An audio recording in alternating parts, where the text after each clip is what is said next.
சபரிக்கு ராமனும் தன்னிலை உரைத்தார். அவன் போல் தவிக்கும் சுக்ரீவன் நிலை அவள் உரைத்தாள்.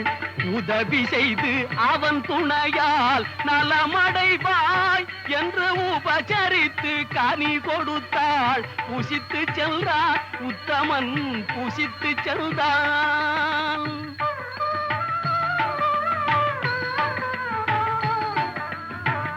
அமைதி இல்லாமல் அண்ணல் நிலை குலைந்தே,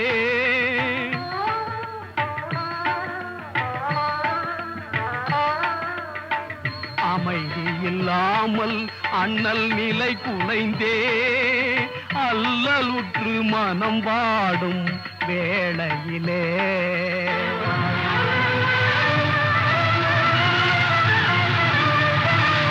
அனுமன் வந்து வணங்க ஐயன் யார் என்றான். அனுமன் வந்து வணங்க ஐயன் யார் என்றான்.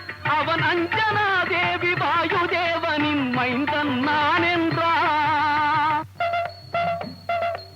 அனுமன் சுக்ரீவனை அழைத்து வந்தான். அனுமன் சுக்ரீவனை அழைத்து வந்தான். அவன் அடிபணிந்து ஸ்ரீராமா அபயம் என்றான். அன்புள்ள குகனோடு ஐவரானோம், அன்புள்ள குகனோடு ஐவரானோம்.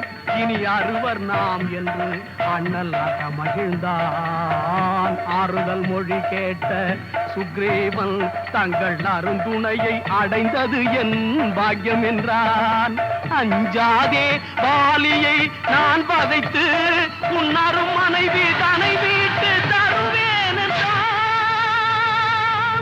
வாலியை வெல்வதென்றால் கணையொன்றால் இந்த மராமரங்கள் ஏழும் துளைத்திடவே வலிமையுள்ளோராலே தான் முடியும் என்றான். ராமன் மறுவார்த்தை பேசாது கணை தொடுத்தான். அந்த செயல் முடித்தான்.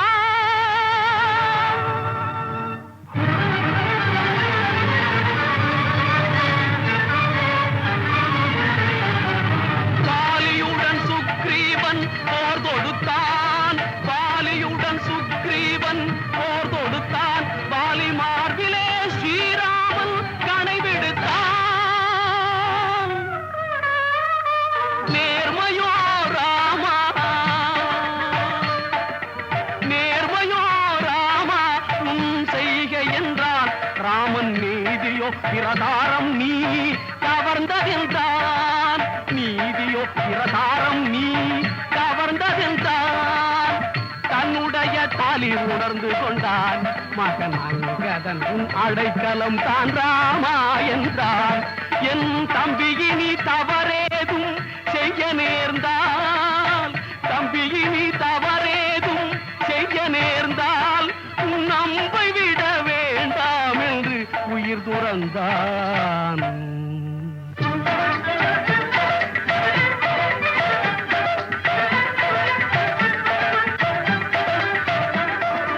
இளையவன் சுக்ரீவனுக்கு முடிசூட்டினான்.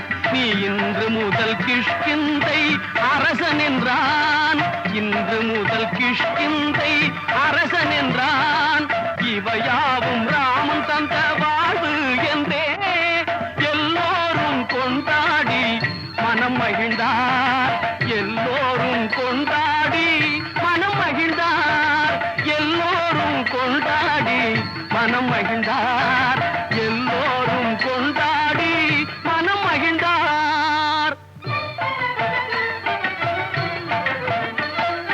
சொன்ன சொல்லை சுக்ரீவன் மறந்ததாலே தூயவனும் சோதரனை அனுப்பி வைத்தான். இன்னமுண்டு ராமபாணம் எத்தனையோ, இன்னமுண்டு ராமபாணம் எத்தனையோ என்று இளையோன் சுக்ரீவனிடம் சினந்துரைத்தான். ஐயனே, அறிவிழந்த எம்மை நீங்கள் ஆதரிக்க வேண்டும் என்று அடிபணிந்தான். சுக்ரீவன் அடிபணிந்தான். அண்ணல் முன் எல்லோரும் வந்து தொழுது நின்று எம்மை மன்னித்து அருளவென்று மண்டியிட்டார். சீதை தன்னை தேடி வர 4 திக்கும் தன் சேனைகளை சுக்ரீவன் அனுப்பைத்தான்.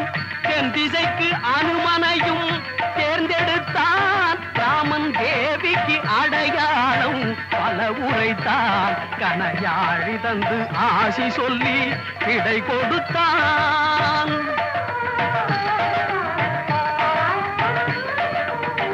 எங்கு சென்றும் அன்னை முகம் காணாமல் ஏங்கிய கடலோடும் வந்து நின்றான். சம்பாதி சொல் கேட்டு இலங்கை நோக்கி சமுத்திரத்தை தாண்டவுமே உறுதி கொண்டான். அனுமன் உறுதி கொண்டான்.